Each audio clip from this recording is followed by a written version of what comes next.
എല്ലാ കൂട്ടുകാർക്കും ശ്രുതീസ് ലേണിംഗ് സ്ക്വയറിലേക്ക് സ്വാഗതം. നമ്മൾ നോക്കുന്നത് ജോഗ്രഫിയിൽ ഇമ്പോർട്ടൻ്റ് ആയിട്ടുള്ള കുറച്ച് ക്വസ്റ്റ്യൻസ് ആണ്. സ്റ്റാർട്ട് ചെയ്യാലോ. 1986 ദേശീയ ജലപാതകളായിട്ട് പ്രഖ്യാപിച്ചിട്ടുള്ളത് 5 എണ്ണമാണ്. ഗംഗാ നദിയിൽ അലഹബാദ് മുതൽ ഹാൽദിയ വരെ 1620 കിലോമീറ്റർ നീളമുള്ളതാണ് ദേശീയ ജലപാത 1. അപ്പോൾ ദേശീയ ജലപാത 1 എവിടെ മുതൽ എവിടം വരെയാണ്? അലഹബാദ് മുതൽ ഹാൽദിയ വരെയാണ് കേട്ടോ. അടുത്തത് ബ്രഹ്മപുത്ര നദിയിൽ സാദിയ മുതൽ ധൂബ്രി വരെ 891 കിലോമീറ്റർ നീളമുള്ളതാണ് ദേശീയ ജലപാത 2. ദേശീയ ജലപാത 2 എവിടെ മുതൽ എവിടം വരെയാണ്? സാദിയ മുതൽ ധൂബ്രി വരെ. അപ്പം ഞാനതിന് ചെറിയൊരു കണക്ഷൻ കൊടുക്കാം കേട്ടോ. നമുക്ക് കുറച്ച് പോയിന്റ്സ് കൂടെ നോക്കിയിട്ട് കണക്ട് ചെയ്ത് പഠിക്കാം. കേരളത്തിലൂടെയുള്ള ദേശീയ ജലപാത 3 ആണ്. ഓക്കെ, കേരളത്തിലൂടെയുള്ള ദേശീയ ജലപാത ചോദിക്കുകയാണെങ്കിൽ ദേശീയ ജലപാത 3. കേരളത്തിൽ കൊല്ലം മുതൽ കോട്ടപ്പുറം വരെ പശ്ചിമ തീര കനാലിലൂടെ 205 കിലോമീറ്റർ നീളമുള്ളതാണ് ദേശീയ ജലപാത 3. അപ്പോൾ ദേശീയ ജലപാത 3 എവിടെ മുതൽ എവിടം വരെയാണ്? കൊല്ലം മുതൽ കോട്ടപ്പുറം വരെയാണ് കേട്ടോ. 2016 ദേശീയ ജലപാത നിയമപ്രകാരം ദേശീയ ജലപാത 3 കോട്ടപ്പുറം മുതൽ കോഴിക്കോട് വരെ നീട്ടിയിട്ടുണ്ട്. അടുത്തത് ഗോദാവരി കൃഷ്ണ നദികളുമായിട്ട് ചേർന്ന് കാക്കിനട മുതൽ പുതുച്ചേരി വരെയുള്ള 1095 കിലോമീറ്റർ നീളമുള്ള കനാലാണ് ദേശീയ ജലപാത 4. അപ്പോൾ ദേശീയ ജലപാത 4 എവിടം മുതൽ എവിടം വരെയാണ്? കാക്കിനട മുതൽ പുതുച്ചേരി വരെ. പൂർവ്വതീര കനാലുമായിട്ട് ബന്ധിപ്പിച്ചുള്ള ബ്രാഹ്മണി മഹാനദി ഡെൽറ്റ നദീ വ്യവസ്ഥയാണ് ദേശീയ ജലപാത 5. അപ്പോൾ നമുക്ക് ഈ ദേശീയ ജലപാതയ്ക്ക് ഒരു ചെറിയ കണക്ഷൻ കൊടുക്കാം. അത്ര നല്ല കണക്ഷനൊന്നും അല്ല കേട്ടോ, തെറ്റിപ്പോവാതിരിക്കാൻ വേണ്ടിയിട്ട് മാത്രം യൂസ് ചെയ്താൽ മതിയേ. അപ്പം ഞാൻ ഓർത്ത് വെച്ചേക്കണത് ആഹ സാദ കൊക്കോ ക്യാപ്പിച്ചിനോ. നമ്മൾ പറയാറില്ലേ ആഹ സാധാരണ കൊക്കോ ക്യാപ്പിച്ചിനോ ഇല്ലേ? അപ്പോൾ ക്യാപ്പിച്ചിനോ കേട്ടോ, കാപ്പു. അപ്പോൾ എങ്ങനെ നമ്മൾ ആലോചിക്കണമെന്ന് നോക്കാം. അതായത് എന്നിട്ട് അവിടെ 1 2 3 4 5 എന്ന് പറഞ്ഞിട്ട് എഴുതി വെക്കുക കേട്ടോ. എന്നിട്ട് അലഹബാദ് മുതൽ ഹാൽദിയ വരെ അതാണ് ദേശീയ ജലപാത 1. ഓക്കെ, അപ്പോൾ അതാണ് നമ്മുടെ ആഹ, അതായത് അലഹബാദും ഹാ വെച്ചിട്ട് ഹാൽദിയ. അടുത്ത് സാധാരണ അല്ലെ, സാദയാണ്. അപ്പം സാ വെച്ചിട്ട് സാദിയ മുതൽ ധൂബ്രി വരെ. ദാന്ന് ഉദ്ദേശിച്ചിട്ടുള്ളത് ഇതായ കേട്ടോ, ധൂബ്രി വരെയാണ്. അപ്പോൾ ആഹ സാദിയ മുതൽ ധൂബ്രി വരെ അത് ദേശീയ ജലപാത 2 ആണ്. പിന്നെ ദേശീയ ജലപാത 3 എവിടെ മുതൽ എവിടം വരെയാ? നമ്മുടെ കൊക്കോ അല്ലേ. അപ്പോൾ കോ എന്ന് പറഞ്ഞാൽ കൊല്ലം മുതൽ കോട്ടപ്പുറം വരെ കേട്ടോ, കൊല്ലം മുതൽ കോട്ടപ്പുറം വരെ. അപ്പം അങ്ങനെ കോ കിട്ടും. ഇനി ദേശീയ ജലപാത 4 എന്തായിരുന്നു? നമ്മുടെ ക്യാപ്പിച്ചിനോ ആയിരുന്നു അല്ലേ. അപ്പം കാ വെച്ചിട്ട് കാക്കിനട, പൂ വെച്ചിട്ട് പുതുച്ചേരി, അപ്പം ക്യാപ്പിച്ചിനോ. ഓക്കെ, അടുത്തത് പൂർവ്വതീര കനാലുമായിട്ട് ബന്ധിപ്പിച്ചുള്ള ബ്രാഹ്മണി മഹാനദി ഡെൽറ്റ നദീ വ്യവസ്ഥയാണ് ദേശീയ ജലപാത 5. അപ്പോൾ ദേശീയ ജലപാത 5 എന്ന് പറയുന്നത് ഏതൊക്കെ തമ്മിലാണെന്ന് ചോദിക്കുകയാണെങ്കിൽ ഇവിടെ നമ്മൾ കോഡ് വെച്ചിട്ടില്ല കേട്ടോ, താൽച്ചർ മുതൽ ധാമ്ര വരെ. ഓക്കെ, അപ്പോൾ ദേശീയ ജലപാത 5 എവിടെ മുതൽ എവിടം വരെയാണ്? താൽച്ചർ മുതൽ ധാമ്ര വരെ. ഓക്കെ, അപ്പോൾ ഇനി നമുക്ക് അടുത്ത പോയിന്റിലേക്ക് കയറാം. അടുത്തത് ഇന്ത്യയുടെ പടിഞ്ഞാറൻ തീരത്തുള്ള പ്രധാന തുറമുഖങ്ങൾ ഏതൊക്കെയാണ്? കൺല ഗുജറാത്തിൽ, മുംബൈ നവശേവ മഹാരാഷ്ട്രയിലാണ്, മർമഗോവ മംഗലാപുരം കൊച്ചി. അപ്പോൾ നമുക്കിവിടെ നോക്കാം. ഇന്ത്യയുടെ പടിഞ്ഞാറൻ തീരത്തുള്ള പ്രധാന തുറമുഖങ്ങളാണ് കേട്ടോ. കൺലയുണ്ട് ഗുജറാത്തിലെ, പിന്നെ ഏതാ? മുംബൈയും നവശേവയും മഹാരാഷ്ട്രയിൽ. കണ്ടോ, മുംബൈയും നവാശേവ എവിടെയാണ്? മഹാരാഷ്ട്ര. പിന്നെ മർമഗോവ ഗോവയിലാണ്, മംഗലാപുരം കർണാടകയിലാണ്, പിന്നെ കൊച്ചി കേരളത്തിൽ. ഇനി ഇന്ത്യയുടെ കിഴക്കൻ തീരത്തുള്ള പ്രധാന തുറമുഖങ്ങൾ ഏതൊക്കെയാണ്? തൂത്തുക്കുടി ഉണ്ട് അല്ലെ, തൂത്തുക്കുടി തമിഴ്നാട്, പിന്നെ ചെന്നൈ തമിഴ്നാട്, വിശാഖപട്ടണം എവിടെയാണ്? ആന്ധ്രാപ്രദേശാണ്, പിന്നെ ഇതാ പാരദീപ് ഉണ്ട് ഒഡീഷയിൽ, ഹാൽദിയ കൊൽക്കത്ത പശ്ചിമ ബംഗാളിലാണ്. ഇനി ഇന്ത്യയുടെ തെക്കേ അറ്റത്തെ പ്രധാന തുറമുഖം ഏതായിരിക്കും? നോക്കിയിട്ട് പറഞ്ഞേ. തൂത്തുക്കുടിയാണ് അല്ലെ, തമിഴ്നാട്ടിൽ. നവാശേവ തുറമുഖം ഇപ്പോൾ അറിയപ്പെടുന്ന പേരെന്താണ്? ജവഹർലാൽ നെഹ്റു പോർട്ട് കേട്ടോ, ഒന്ന് ഓർത്തു വയ്ക്കുക. നവശേവ തുറമുഖം ഇപ്പോൾ അറിയപ്പെടുന്നത് ഏതാണ്? ജവഹർലാൽ നെഹ്റു പോർട്ട്. പൊതു സ്വകാര്യ പങ്കാളിത്തത്തോടെ നിർമ്മിക്കുന്ന തുറമുഖം ഏതാണെന്ന് ചോദിക്കുകയാണെങ്കിൽ വിഴിഞ്ഞം തുറമുഖമാണ്. പൊതു സ്വകാര്യ പങ്കാളിത്തത്തോടെ നിർമ്മിക്കുന്ന തുറമുഖം ഏതാണ്? വിഴിഞ്ഞം തുറമുഖം. ഇന്ത്യയുടെ വ്യോമ ഗതാഗതത്തെ നിയന്ത്രിക്കുന്നത് എയർപോർട്ട് അതോറിറ്റി ഓഫ് ഇന്ത്യ ആണ് കേട്ടോ. അന്താരാഷ്ട്ര വിമാന സർവീസുകൾ കൈകാര്യം ചെയ്യുന്നത് എയർ ഇന്ത്യ ആണ് കേട്ടോ. അന്താരാഷ്ട്ര വിമാന സർവീസുകൾ കൈകാര്യം ചെയ്യുന്നത് എയർ ഇന്ത്യ. ആഭ്യന്തര വിമാന സർവീസുകൾ കൈകാര്യം ചെയ്യുന്നത് ഇന്ത്യൻ എയർലൈൻസ് ആണ്. ആഭ്യന്തര വിമാന സർവീസുകൾ കൈകാര്യം ചെയ്യുന്നത് ഇന്ത്യൻ എയർലൈൻസ് ആണ്. അടുത്തത് എവറസ്റ്റ് കൊടുമുടി സ്ഥിതി ചെയ്യുന്നത് ഏത് പർവ്വതനിരയിലാണ്? നിങ്ങൾക്ക് എല്ലാവർക്കും അറിയാം, ഹിമാലയമാണ്. എവറസ്റ്റ് കൊടുമുടി സ്ഥിതി ചെയ്യുന്ന രാജ്യം ചോദിക്കുകയാണെങ്കിൽ നേപ്പാളാണ്. എവറസ്റ്റിന്റെ ഉയരം ഇപ്പം നിലവിലെ ഉയരം എത്രയാ? 8848.86 മീറ്റേഴ്സ് ആണ് കേട്ടോ. ഓർത്ത് വയ്ക്കണേ, 8848.86 മീറ്റേഴ്സ്. ഹിമാലയത്തിലെ 3 പർവ്വതനിരകൾ ഏതൊക്കെയാണ്? ഹിമാദ്രി, ഹിമാചൽ, സിവാലിക്. ഹിമാദ്രി, ഹിമാചൽ, സിവാലിക്. ഹിമാലയത്തിലെ ഏറ്റവും ഉയരം കൂടിയിട്ടുള്ള പർവ്വതനിര ഏതാണ്? ഹിമാദ്രിയാണ്. ഹിമാദ്രിയുടെ ശരാശരി ഉയരം 6000 മീറ്റർ ആണ് കേട്ടോ. ഹിമാദ്രിയുടെ ശരാശരി ഉയരം 6000 മീറ്റേഴ്സ്. ഗംഗ, യമുന എന്നീ നദികൾ ഉത്ഭവിക്കുന്നത് ഹിമാദ്രിയിൽ നിന്നാണ്. ഗംഗ, യമുന എന്നീ നദികൾ ഉത്ഭവിക്കുന്നത് ഹിമാദ്രിയിൽ നിന്നാണ്. കാഞ്ചൻജംഗ, നന്ദാദേവി എന്നീ കൊടുമുടികൾ സ്ഥിതി ചെയ്യുന്നത് ഹിമാദ്രിയിലാണ്. അപ്പൊ നമ്മൾ നേരത്തെ പറഞ്ഞു ഏതൊക്കെയാണ്? ഹിമാദ്രി, ഹിമാചൽ, സിവാലിക്. അപ്പൊ ഹിമാദ്രിനെ ബേസ് ചെയ്തിട്ടുള്ള പോയിന്റ്സുകളാണ് പറയുന്നത്. കാഞ്ചൻജംഗ, നന്ദാദേവി എന്നീ കൊടുമുടികൾ സ്ഥിതി ചെയ്യുന്നത് ഹിമാദ്രിയിലാണ്. ഹിമാദ്രിയുടെ തെക്ക് ഭാഗത്തായി സ്ഥിതി ചെയ്യുന്ന പർവ്വത നിര ഞാൻ ചോദിക്കുകയാണെങ്കിൽ ഹിമാചലാണ് കേട്ടോ.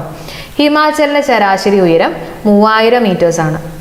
ഷിംല, ഡാർജിലിംഗ് തുടങ്ങിയ സുഖവാസ കേന്ദ്രങ്ങൾ സ്ഥിതി ചെയ്യുന്ന പർവ്വത നിര ഇമ്പോർട്ടൻ്റ് ആണ്, ഹിമാചലാണ്. ഷിംലയും ഡാർജിലിംഗും തുടങ്ങിയ സുഖവാസ കേന്ദ്രങ്ങൾ സ്ഥിതി ചെയ്യുന്ന പർവ്വത നിര ഏതാണ്? ഹിമാചൽ കേട്ടോ. ഹിമാചലിന് തെക്കേ ഭാഗത്തായിട്ട് സ്ഥിതി ചെയ്യുന്ന പർവ്വത നിര ചോദിക്കുകയാണെങ്കിൽ സിവാലിക് ആണ്. ഹിമാചലിന് തെക്കേ ഭാഗത്തായിട്ട് സ്ഥിതി ചെയ്യുന്ന പർവ്വത നിര ഏതാണ്? സിവാലിക്. സിവാലിക്കിന്റെ ശരാശരി ഉയരം 1220 മീറ്റേഴ്സ് ആണ്. ഡൂണുകൾ കാണപ്പെടുന്നത് സിവാലിക്കിലാണ്. അപ്പൊ ഡൂണുകൾ കാണപ്പെടുന്നത് സിവാലിക്കിലാണ് കേട്ടോ. നീളമേറിയതും വിസ്തൃതവുമായിട്ടുള്ള താഴ്വരകളാണ് ഡൂണുകൾ എന്ന് പറയുന്നത്. ഡെറാഡൂൺ സ്ഥിതി ചെയ്യുന്ന പർവ്വതനിര ഏതാണ്? സിവാലിക് ആണ്.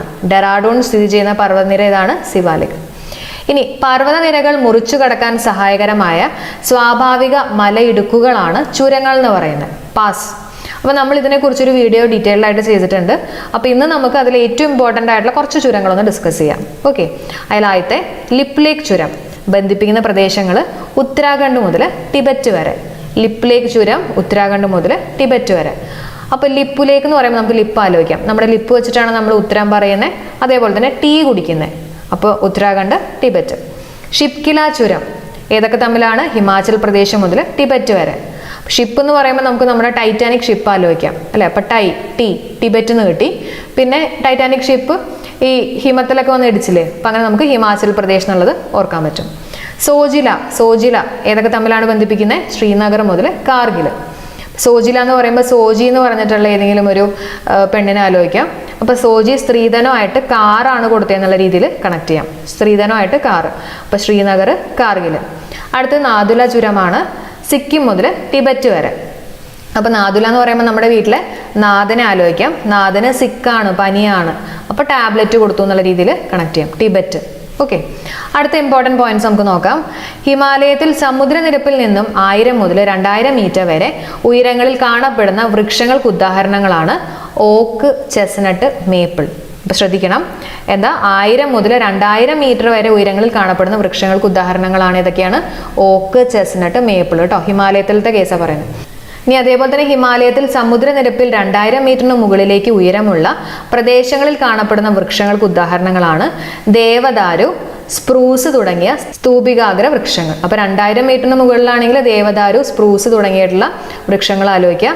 1000 മുതൽ 2000 മീറ്റർ ആണെങ്കിൽ ഓക്ക്, ചെസ്നട്ട്, മേപ്പിൾ കേട്ടോ. ഇന്ത്യൻ ഫലകവും യൂറേഷ്യൻ ഫലകവും തമ്മിലുള്ള കൂട്ടിയിടിയുടെ ഫലമായിട്ടുണ്ടായ മടക്കു പർവ്വതമാണ് ഹിമാലയം എന്ന് പറയുന്നത്. അടുത്തത് ഏത് സമുദ്രത്തിന്റെ അടിത്തട്ട് മടങ്ങി ഉയർന്നാണ് ഹിമാലയം രൂപപ്പെട്ടിരിക്കുന്നത്? ഏതിന്റെയാണ്? തെതിസ് സമുദ്രമാണ് കേട്ടോ. ഏതാണ്? തെതിസ് സമുദ്രം. സമുദ്രനിരപ്പിൽ നിന്ന് ഏകദേശം 500 മുതൽ 3000 മീറ്റർ വരെ ഉയരമുള്ള കിഴക്കൻ മലനിരകൾ അറിയപ്പെടുന്ന മറ്റൊരു പേരെന്താ? പൂർവാച്ചൽ.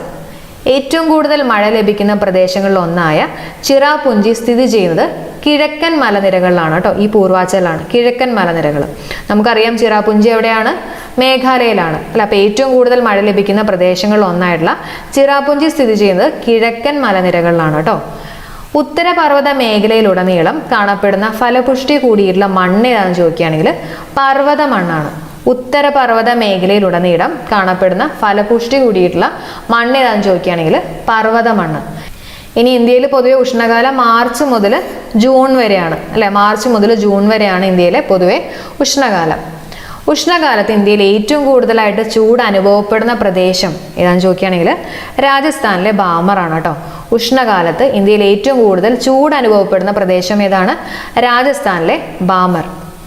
ഉഷ്ണകാലത്തുണ്ടാവുന്ന പ്രാദേശിക വാദങ്ങളാണ് ലൂം, അതുപോലെ തന്നെ മാംഗോ ഷവർ. ഉഷ്ണകാലത്തുണ്ടാവുന്ന പ്രാദേശിക വാദങ്ങളാണ് ഇതൊക്കെയാണ് ലൂവും അതുപോലെ തന്നെ മാംഗോ ഷവറും. ഉഷ്ണകാലത്ത് പശ്ചിമ ബംഗാളിൽ അനുഭവപ്പെടാറുള്ള ഇടിയോട് കൂടിയിട്ടുള്ള ശക്തമായിട്ടുള്ള മഴ എന്താ പറയുന്നത്? കാൽ വൈശാഖി. ഇമ്പോർട്ടൻറ്റ്. ഉഷ്ണകാലത്ത് പശ്ചിമ ബംഗാളിൽ അനുഭവപ്പെടാറുള്ള ഇടിയോട് കൂടിയിട്ടുള്ള ശക്തമായിട്ടുള്ള മഴയാണ് കാൽ വൈശാഖി കേട്ടോ. കാൽ വൈശാഖിയുടെ പ്രധാന പ്രത്യേകതകളാണ് അലറുന്ന കാറ്റും ആലിപ്പഴ വീഴ്ചയും. ഓക്കെ. ഇന്ത്യയിൽ ഏറ്റവും വലിയ മഴ ലഭിക്കുന്നത് തെക്കു പടിഞ്ഞാറൻ മൺസൂൺ കാലത്താണ്. ഇന്ത്യയിൽ ഏറ്റവും വലിയ മഴ ലഭിക്കുന്നത് തെക്കു പടിഞ്ഞാറൻ മൺസൂൺ കാലത്താണ്. ഓക്കെ. അപ്പോൾ നമുക്കറിയാലോ മൺസൂൺ കാലം എന്ന് പറയുമ്പോൾ നമ്മുടെ അറബിക്കടലിൽ നിന്നുള്ള കാറ്റൊക്കെ വീശിയിട്ടാണ് മൺസൂൺ കാലത്ത് തെക്കു പടിഞ്ഞാറൻ മൺസൂൺ കാലത്ത് ഏറ്റവും കൂടുതൽ മഴ ലഭിക്കുന്നത്. അടുത്ത പോയിന്റ്, തെക്ക് പടിഞ്ഞാറൻ മൺസൂൺ കാലം ജൂൺ മുതൽ സെപ്റ്റംബർ വരെയാണ് കേട്ടോ. തെക്ക് പടിഞ്ഞാറൻ മൺസൂൺ കാലം ജൂൺ മുതൽ സെപ്റ്റംബർ വരെ. തെക്ക് പടിഞ്ഞാറൻ മൺസൂൺ കാറ്റിന്റെ 2 ശാഖകൾ, അറബിക്കടൽ ശാഖയുണ്ട് അതുപോലെ തന്നെ ബംഗാൾ ഉൾക്കടൽ ശാഖയുണ്ട്. 2 ശാഖകളുണ്ട്. ഒന്ന് അറബിക്കടൽ ശാഖയും ബംഗാൾ ഉൾക്കടൽ ശാഖയും. ജൂൺ ആരംഭത്തോടെ കേരളത്തിൽ വ്യാപകമായ മഴയ്ക്ക് സഹായിക്കുന്നത് തെക്ക് പടിഞ്ഞാറൻ മൺസൂൺ കാറ്റിന്റെ അറബിക്കടൽ ശാഖയാണ്. അപ്പോൾ നമ്മൾ പഠിച്ചു തെക്ക് പടിഞ്ഞാറൻ മൺസൂൺ കാറ്റിന് 2 ശാഖകളുണ്ട്. ഏതൊക്കെയാണ്? അറബിക്കടൽ ശാഖയുണ്ട്, ബംഗാൾ ഉൾക്കടൽ ശാഖയുണ്ട്. അപ്പോൾ ജൂൺ ആരംഭത്തോടെ കേരളത്തിൽ വ്യാപകമായിട്ടുള്ള മഴയ്ക്ക് സഹായിക്കുന്നത് തെക്ക് പടിഞ്ഞാറൻ മൺസൂൺ കാറ്റിന്റെ അറബിക്കടൽ ശാഖയാണ്.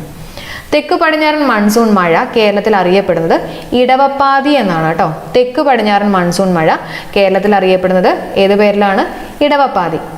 വടക്ക് കിഴക്കൻ മൺസൂൺ കാലം കേരളത്തിൽ അറിയപ്പെടുന്നത് തുലാവർഷം എന്നാണ്. വടക്ക് കിഴക്കൻ മൺസൂൺ കാലം കേരളത്തിൽ അറിയപ്പെടുന്നത് തുലാവർഷം. മഴക്കാലത്തിനും ശൈത്യകാലത്തിനും ഇടയിലുള്ള ഇടവേളയായിട്ട് കണക്കാക്കുന്നത് വടക്ക് കിഴക്കൻ മൺസൂൺ കാലമാണ് കേട്ടോ. ഇനി വടക്ക് കിഴക്കൻ മൺസൂൺ കാലത്ത് ഒക്ടോബർ നവംബർ മാസങ്ങളിലായി ഇന്ത്യ ഒട്ടാകെ അനുഭവപ്പെടുന്ന ഉയർന്ന ഊഷ്മാവും ആർദ്രതയും മൂലം പകൽ സമയം ദുസ്സഹമാക്കുന്ന പ്രതിഭാസം ഏതാണെന്ന് ചോദിക്കുകയാണെങ്കിൽ ഒക്ടോബർ ഹീറ്റാണ്. ഓക്കെ. ഇനി പ്രകൃതിദത്തമായിട്ടുള്ള കോട്ട എന്നറിയപ്പെടുന്ന ഭൂവിഭാഗം ഹിമാലയൻ പർവ്വതനിരകൾ. പ്രകൃതിദത്തമായിട്ടുള്ള കോട്ട എന്നറിയപ്പെടുന്ന ഭൂവിഭാഗം ഏതാണ്? ഹിമാലയൻ പർവ്വതനിരകളാണ്. ഇന്ത്യൻ സമ്പദ് വ്യവസ്ഥയുടെ നട്ടെല്ലായിട്ട് കണക്കാക്കുന്ന ഭൂപ്രദേശം ഏതാണ്? ഉത്തര മഹാസമതലം. ഇന്ത്യൻ സമ്പദ് വ്യവസ്ഥയുടെ, ഇത് ഇമ്പോർട്ടൻ്റ് ആണ് കേട്ടോ, നട്ടെല്ലായിട്ട് കണക്കാക്കുന്ന ഭൂപ്രദേശം ചോദിക്കുകയാണെങ്കിൽ ഉത്തര മഹാസമതലം. ഇനി നമുക്ക് ഇന്ത്യയുടെ തീരപ്രദേശങ്ങളൊന്ന് നോക്കാം. ഇന്ത്യയുടെ തീരപ്രദേശം ഗുജറാത്തിലെ റാൻ ഓഫ് കച്ച് മുതൽ ഗംഗാ ബ്രഹ്മപുത്ര ഡെൽറ്റ പ്രദേശമാണ് കേട്ടോ. അതായത് സുന്ദർബാൻ ഡെൽറ്റ വരെ വ്യാപിച്ചിരിക്കുന്നു. അപ്പോൾ ഗുജറാത്തിലെ റാൻ ഓഫ് കച്ച് മുതൽ ഇത് ഇവിടെ ശ്രദ്ധിച്ചോളൂ. റാൻ ഓഫ് കച്ച് മുതൽ എവിടെയാണ്? ഗംഗാ ബ്രഹ്മപുത്ര ഡെൽറ്റ വരെ, അതായത് സുന്ദർബാൻ ഡെൽറ്റ വരെ, വെസ്റ്റ് ബംഗാൾ വരെ. ഇന്ത്യൻ തീരപ്രദേശത്തെ കിഴക്കൻ തീരപ്രദേശം എന്നും പടിഞ്ഞാറൻ തീരപ്രദേശം എന്നും 2ആയിട്ട് തരംതിരിച്ചിരിക്കുന്നു. ഇനി നമുക്ക് അതിനകത്ത് കിഴക്കൻ തീരപ്രദേശം നോക്കാം. ഇനി സുന്ദരവന പ്രദേശം മുതൽ, നമ്മൾ നേരത്തെ പറഞ്ഞ സുന്ദർബാൻ ഡെൽറ്റ മുതൽ അല്ലെ കന്യാകുമാരി വരെ പൂർവ്വഘട്ടത്തിനും ബംഗാൾ ഉൾക്കടലിനും ഇടയിൽ സ്ഥിതി ചെയ്യുന്ന തീരപ്രദേശമാണ് കിഴക്കൻ തീരപ്രദേശം, അതായത് പൂർവ്വതീരം. നമുക്ക് നോക്കാം. ദേ ഇവിടെയാണ് സുന്ദരവന പ്രദേശം മുതൽ എവിടം വരെയാണ്? കന്യാകുമാരി വരെ അല്ലെ. കന്യാകുമാരി വരെ പൂർവ്വഘട്ടം, നമ്മുടെ പൂർവ്വഘട്ടം ഇവിടെയാണ്. പൂർവ്വഘട്ടത്തിനും ബംഗാൾ ഉൾക്കടലിനും ഇടയിൽ സ്ഥിതി ചെയ്യുന്ന തീരപ്രദേശമാണ് ഈ പറഞ്ഞിട്ടുള്ള കിഴക്കൻ തീരപ്രദേശം അല്ലെങ്കിൽ പൂർവ്വതീരം എന്ന് അറിയപ്പെടുന്നു. ഇനി അടുത്ത പോയിന്റ് ശ്രദ്ധിച്ചേ. തമിഴ്നാട് തീരവും ആന്ധ്രാപ്രദേശിന്റെ തെക്കൻ തീരപ്രദേശവും ഭാഗമായിട്ടുള്ള ഇന്ത്യയുടെ കിഴക്കൻ തീരസമതലമാണ് കൊറമാൻഡൽ തീരം, അതായത് കൊറമാൻഡൽ കോസ്റ്റ്. അപ്പൊ തമിഴ്നാടിന്റെ തീരവും അതുപോലെ തന്നെ ആന്ധ്രാപ്രദേശിന്റെ തെക്കൻ തീരപ്രദേശം കേട്ടോ. അപ്പൊ തെക്കൻ തീരപ്രദേശമുള്ള ആ ഒരു പോർഷൻ, ആ ഒരു തീരസമതലത്തെയാണ് നമ്മൾ പറയുന്നത് കൊറമണ്ടൽ കോസ്റ്റ് എന്ന് പറയുന്നത്. അപ്പൊ ഇതാണ് കേട്ടോ ഈ പറഞ്ഞിട്ടുള്ള കൊറമണ്ടൽ തീരം. ഇനി ആന്ധ്രാപ്രദേശിന്റെ വടക്കൻ തീരവും, ഇനി ബാക്കിയുള്ള തീരം ഉണ്ടല്ലോ, അപ്പൊ വടക്കൻ തീരവും പിന്നെ എങ്ങോട്ടാ പോകുന്നത്? ഒറീസയുടെയും പശ്ചിമ ബംഗാളിന്റെയും തീരപ്രദേശം ചേരുന്ന ഇന്ത്യയുടെ കിഴക്കൻ തീരസമതലമാണ് വടക്കൻ സിർക്കാസ്, അതായത് നോർത്ത് സിർക്കാസ് എന്ന് പറയുന്നത്. അപ്പൊ ക്ലിയർ ആയിട്ട് കിട്ടിയോ ഏതൊക്കെയാണ്? ബാക്കിയുള്ള ആന്ധ്രാപ്രദേശിന്റെ വടക്കൻ തീരവും ഒഡീഷയുടെയും പശ്ചിമ ബംഗാളിന്റെയും തീരപ്രദേശവും ചേരുന്ന ഇന്ത്യയുടെ കിഴക്കൻ തീരസമതലമാണ് വടക്കൻ സിർക്കാസ്, നോർത്ത് സിർക്കാസ് എന്ന് പറയുന്നത്. ഇനി അടുത്ത പോയിന്റ് നോക്കാം. ഒറീസയുടെ തീരപ്രദേശം അറിയപ്പെടുന്നത് ഉത്കൽ സമതലം എന്നാണ് കേട്ടോ. ഒറീസയുടെ തീരപ്രദേശം അറിയപ്പെടുന്നത് ഉത്കൽ സമതലം. വടക്ക് കിഴക്കൻ മൺസൂണിന്റെ പ്രഭാവം കൂടുതലായിട്ട് അനുഭവപ്പെടുന്ന ഇന്ത്യൻ ഭൂപ്രകൃതി ഏതാണ്? കിഴക്കൻ തീരസമതലം. ഓക്കെ. വടക്ക് കിഴക്കൻ മൺസൂണിന്റെ പ്രഭാവം കൂടുതലായിട്ട് അനുഭവപ്പെടുന്ന ഇന്ത്യൻ ഭൂപ്രകൃതി ഏതാണ്? കിഴക്കൻ തീരസമതലം. മഹാനദി, ഗോദാവരി, കൃഷ്ണ, കാവേരി എന്നീ നദികൾ സൃഷ്ടിക്കുന്ന ഡെൽറ്റകൾ കിഴക്കൻ തീരസമതലത്തിന്റെ പ്രത്യേകതകളാണ്. ഒന്ന് ഓർത്തു വെക്കുക കേട്ടോ. ഇനി പൂർവ്വതീര സമതലത്തിൽ സ്ഥിതി ചെയ്യുന്ന തടാകം ഏതാ? ചിൽക്ക തടാകം. പൂർവ്വതീര സമതലത്തിൽ സ്ഥിതി ചെയ്യുന്ന തടാകം ഏതാണ്? ചിൽക്ക തടാകം. പൂർവ്വതീരത്തുള്ള കായലുകളെ തമ്മിൽ ബന്ധിപ്പിക്കുന്ന കനാൽ ശൃംഖല ഏതാ? ബക്കിംഹാം കനാൽ. പൂർവ്വതീരത്തുള്ള കായലുകളെ തമ്മിൽ ബന്ധിപ്പിക്കുന്ന കനാൽ ശൃംഖല ഏതാണ്? ബക്കിംഹാം കനാൽ. ഇനി നമുക്ക് പശ്ചിമതീരം നോക്കാം കേട്ടോ. റാൻ ഓഫ് കച്ച് മുതൽ കന്യാകുമാരി വരെ, അപ്പൊ നമ്മൾ നേരത്തെ പറഞ്ഞ റാൻ ഓഫ് കച്ച് മുതൽ നമ്മുടെ കന്യാകുമാരി വരെ പശ്ചിമഘട്ടത്തിനും, ഇപ്പൊ ഇത് പശ്ചിമഘട്ടമാണെന്ന് ഇരിക്കുക, പശ്ചിമഘട്ടത്തിനും അറബിക്കടലിനും ഇടയിൽ സ്ഥിതി ചെയ്യുന്ന തീരപ്രദേശമാണ് പടിഞ്ഞാറൻ തീരസമതലം, പശ്ചിമ തീരം എന്നറിയപ്പെടുന്നു. ഇനി പടിഞ്ഞാറൻ തീരസമതലത്തെ മൂന്നായിട്ട് തരംതിരിക്കാം. ഏതൊക്കെയാണ്? ഗുജറാത്ത് തീരം, കൊങ്കൺ തീരം, മലബാർ തീരം. നമുക്ക് നോക്കാം. ഗുജറാത്ത് തീരം എന്ന് പറയുമ്പോൾ നമ്മുടെ ഗുജറാത്ത് അതാണ് ഇൻക്ലൂഡ് ചെയ്തിട്ടുള്ളത്. കൊങ്കൺ തീരം എന്ന് പറയുമ്പോൾ ഏതൊക്കെ വരുന്നത്? മഹാരാഷ്ട്രയുണ്ട്, ഗോവയുണ്ട്, കർണാടകയുടെ വടക്കൻ പ്രദേശം, അതായത് മഹാരാഷ്ട്രയുണ്ട്, ഗോവയുണ്ട്, പിന്നെ കർണാടകയുടെ വടക്കൻ പ്രദേശം. ഇത്രയാണ് കൊങ്കൺ തീരം.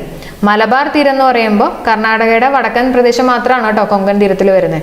അപ്പൊ മലബാർ തീരം എന്ന് പറയുമ്പോൾ കർണാടകയുടെ തെക്കൻ തീരവും പിന്നെ കേരളത്തിന്റെ തീരപ്രദേശവും കൂടിയിട്ടുള്ളതാണ് മലബാർ തീരം. അപ്പൊ മലബാർ തീരം എന്ന് പറയുമ്പോൾ കർണാടകയുടെ തെക്കൻ തീരവും പിന്നെ കേരള തീരപ്രദേശവുമാണ് മലബാർ തീരം. കൊങ്കൺ എന്ന് പറയുമ്പോൾ മഹാരാഷ്ട്ര, ഗോവ, കർണാടകയുടെ വടക്കൻ പ്രദേശവും കൂടിയിട്ടുള്ളതാണ് കൊങ്കൺ തീരം. ഇനി അടുത്ത പോയിന്റ് നോക്കാം. തെക്ക് പടിഞ്ഞാറൻ മൺസൂണിന്റെ പ്രഭാവം കൂടുതലായിട്ട് അനുഭവപ്പെടുന്ന ഇന്ത്യൻ ഭൂപ്രദേശം ചോദിക്കുകയാണെങ്കിൽ പടിഞ്ഞാറൻ തീരസമതലമാണ്. തെക്ക് പടിഞ്ഞാറൻ മൺസൂണിന്റെ പ്രഭാവം കൂടുതലായിട്ട് അനുഭവപ്പെടുന്ന ഇന്ത്യൻ ഭൂപ്രദേശം ചോദിക്കുകയാണെങ്കിൽ പടിഞ്ഞാറൻ തീരസമതലം. ഇനി ഗുജറാത്തിലെ വടക്ക് പടിഞ്ഞാറ് ഭാഗത്ത് സ്ഥിതി ചെയ്യുന്ന ലവണത്വമുള്ള ചതുപ്പ് നിലങ്ങൾ റാൻ ഓഫ് കച്ച് ആണ്. ഗുജറാത്തിന്റെ നമ്മൾ നേരത്തെ കാണിച്ചതാണ് വടക്ക് പടിഞ്ഞാറ് ഭാഗത്ത് സ്ഥിതി ചെയ്യുന്ന ലവണത്വമുള്ള ചതുപ്പ് നിലങ്ങളാണ് റാൻ ഓഫ് കച്ച്. റാൻ ഓഫ് കച്ചിന്റെ രണ്ട് വിഭാഗങ്ങൾ ഏതൊക്കെയാണ്? ഗ്രേറ്റ് റാനും ഉണ്ട്, ലിറ്റിൽ റാനും ഉണ്ട്. ഇനി കച്ച് ഉപദ്വീപിന്റെ വടക്ക് സ്ഥിതി ചെയ്യുന്ന ഉപ്പും കറുത്ത അവസാദങ്ങളും നിറഞ്ഞ പ്രദേശം ഏതാണ്? ഗ്രേറ്റ് റാൻ ആണ്. ഓക്കെ, അപ്പോൾ ഇത്രയും കാര്യങ്ങളാണ് നമുക്ക് ഇന്നത്തെ ക്ലാസ്സിൽ ഡിസ്കസ് ചെയ്യാനുള്ളത്. അപ്പോൾ തീർച്ചയായിട്ടും നിങ്ങൾക്ക് ഈ ഒരു സെഷൻ യൂസ്ഫുൾ ആയി തന്നെ ഞാൻ പ്രതീക്ഷിക്കുകയാണ്. അതുപോലെ തന്നെ നിങ്ങൾക്ക് യൂസ്ഫുൾ ആയിട്ടുണ്ടെങ്കിൽ സബ്സ്ക്രൈബ് ചെയ്യാൻ മറക്കല്ലേ, ഫ്രണ്ട്സിന് മാക്സിമം ഷെയർ ചെയ്യുക, തീർച്ചയായിട്ടും ഒന്ന് കമൻറ്റ് ചെയ്യുക, സപ്പോർട്ട് ചെയ്യുക കേട്ടോ. അപ്പോൾ നമുക്ക് അടുത്ത വീഡിയോയിൽ കാണാം. എല്ലാവർക്കും ബൈ.